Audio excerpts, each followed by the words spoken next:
Ferrari Friday. This is sweet Saturday. That's just what I say. I say, babe, he said it's them pretty. You look like Beyonce. Looking like money back, money back, money back, money back, money back, money back, yeah.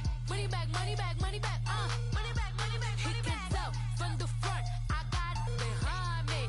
And I park my Bentley truck on my Versace driveway. Looking like money back, money back, money back, money back, money back, money back.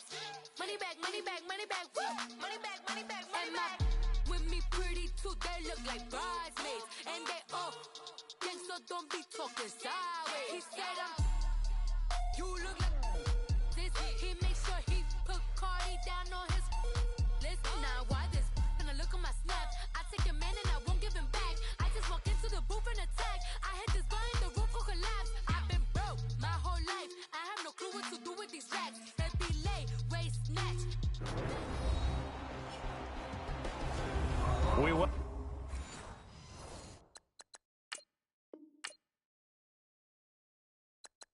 Welcome you back to Gillette Stadium here in Foxborough.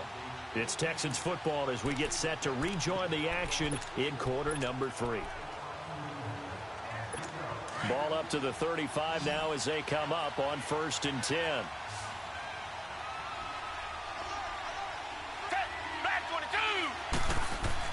After the interception, here's Watson. Looking middle, and it's incomplete. And that's one he's got to be happy to have back. There wasn't a hole open in the zone. You'd have to think on early downs like that first down there, need to be a little bit more careful. Yeah, fortunately for him, got a couple more downs to play with. Here's 2nd and 10 now from the 35.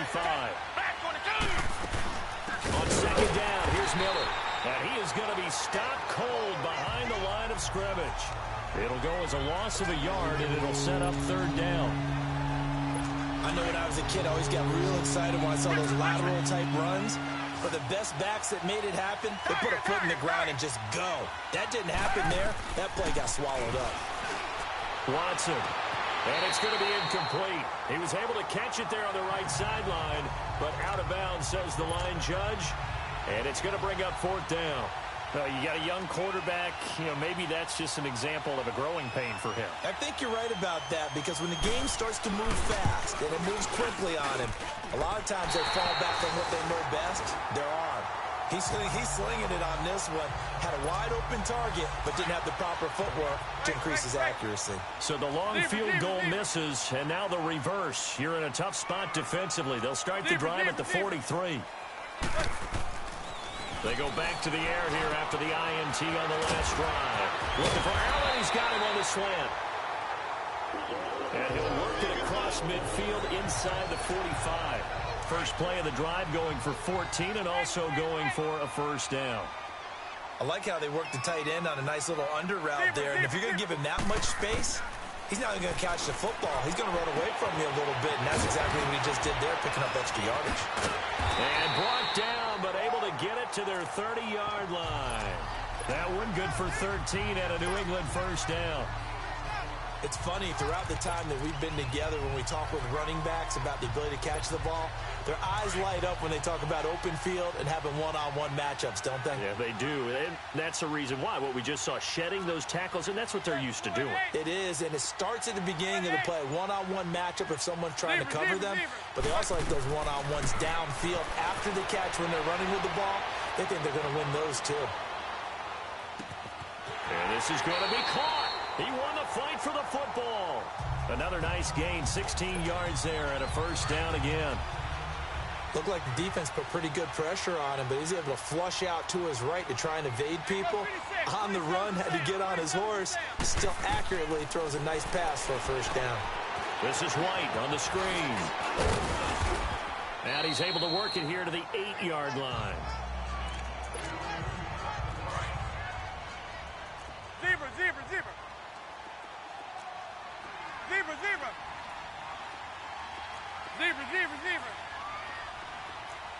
gun. Now Manning again. And a dump off to White.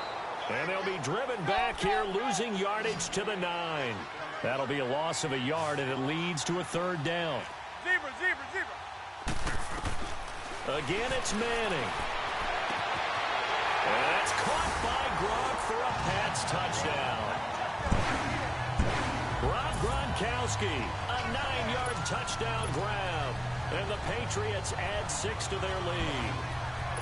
A good, sustained drive there in this third quarter, capping it off with a touchdown to give them a nice 2-score advantage. It was actually a fun one to watch, wasn't it? I mean, for me, seeing the mix of what they did, how they moved the ball downfield, very sharp, too. Each and every play seemed to be executed with great dispatch.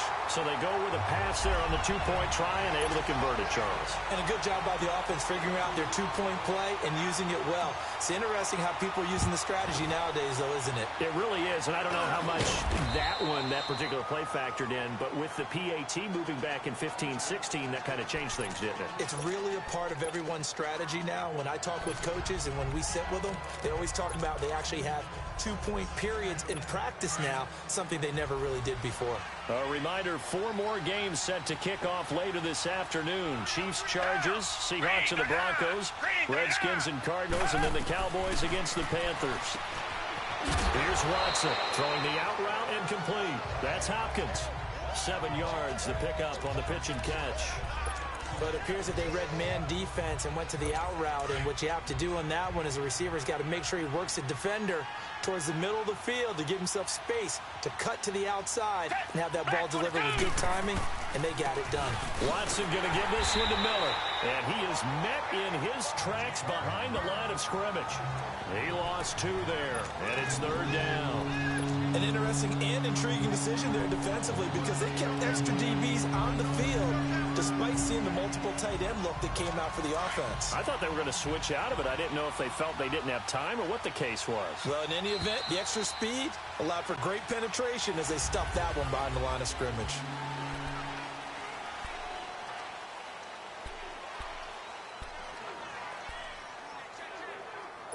The Texans on 3rd down. Just 1 for 5 to this point. This will be 3rd and 5. Black 22!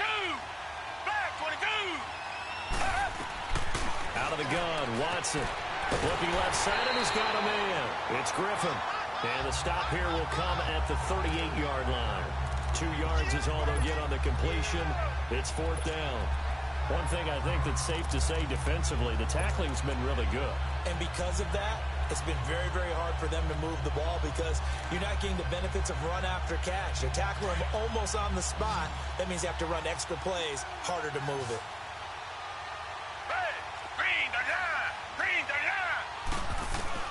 Desperation time. Watson on 4th down. And he finds his man, Griffin. And he works it past the 30, almost to the 25. The time to pull out the stops is now, and they convert there on 4th down. 4th down, trailing in the 4th quarter. They felt compelled to go for it, and they got it. Well, I looked down at my play sheet, and what I would find, plays have been successful throughout the game that have worked at the distance you need, and that's exactly what they got done. Now, meanwhile, a pass that should have been intercepted, but it winds up falling incomplete. I guess they're in a situation now, 4th quarter, where they're forced to take some chances, but I don't know that that was the type of a chance you want to take. And that one could very easily have been intercepted. And if it does get picked off, that could possibly seal this one. Ellington has it, middle of the field. And he's in. Touchdown, Houston. Bruce Ellington, 27 yards. And the Texans have cut it to within a score. On for the PAT, Kaimi Fairbairn. Okay, I know it's an old line, but it still applies here. The fat lady has not sung yet. She may be warming up, but she hasn't sung yet. There's still an opportunity. Fairbairn good with the extra point. And now things get a bit more interesting here in this 4th quarter. On the return, here's the dangerous Cordero Patterson. They'll bring it back to just about the 25, call it the 24-yard line. The Patriot offense now set to come back out onto the field. They're holding on right now to that slim advantage in a 1-score game. And you hear a lot about 2-minute offense and 4-minute offense. Obviously, the 4-minute offense applies here. How do they run that effectively? Yeah, really what the 4-minute offense is you're just trying to grind the clock. Rush coming, and he's taken down. Brandon, if I'm an offensive coordinator and I see an all-out rush like that, I file it away because I'm going to use their aggressiveness against them as this game goes on. I'm going to hit them with a screen soon. Coming up now on a 2nd and 15 following that sack. Receiver. Set.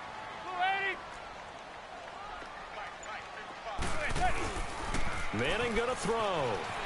Eluding the pressure right. But he can't hang on. He had a good shot there for his 3rd pick of the game. Instead, it's 3rd down. I think he's taking an awful chance with the football right there. You've got to lead. You've got to protect it. And he's taking chances putting it out there in a little bit of jeopardy. Especially in a spot like this, 4th quarter, as you said, trying to cling to that advantage. Yeah, that one probably should have been picked, huh? And he comes back with one complete. And they'll take him down at the 31-yard line. It'll be a gain of 12, but it will also lead to 4th down. I hate to surrender the football when you're nursing a slim lead, but they're going to have to punt it away. Trust that defense. It's the right play at this stage of the game as well. You don't need to press it here because you do have that little bit of a cushion, and you count on your D to make it stand up. This is caught. It's Julian Edelman. And he slips up past the 45 before being tackled. That one good for 17 yards on 4th. Couldn't ask for much more from your offense there. 1st down. Well, we looked at each other in surprise going for it on 4th down in the 4th quarter with a lead. But, hey, you get it as a coach. You look like a genius. So the next time we see Coach, he's going to say, well, that's why I coach and that's why you guys talk up there, right?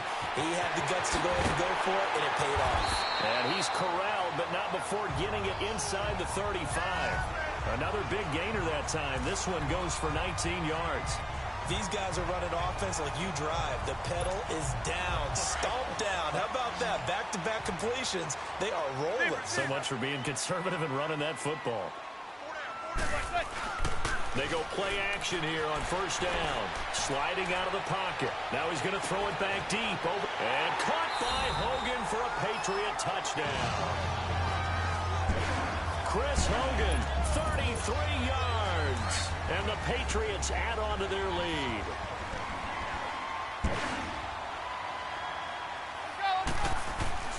On play action. Now Manning. And he's going to go down just outside of the 5, right around the 6-yard line. Well, they tried to get 2 and ended up getting none because the quarterback had nowhere to go with the ball and ends up getting sacked. Nowhere to go at all. Great job, though, defense.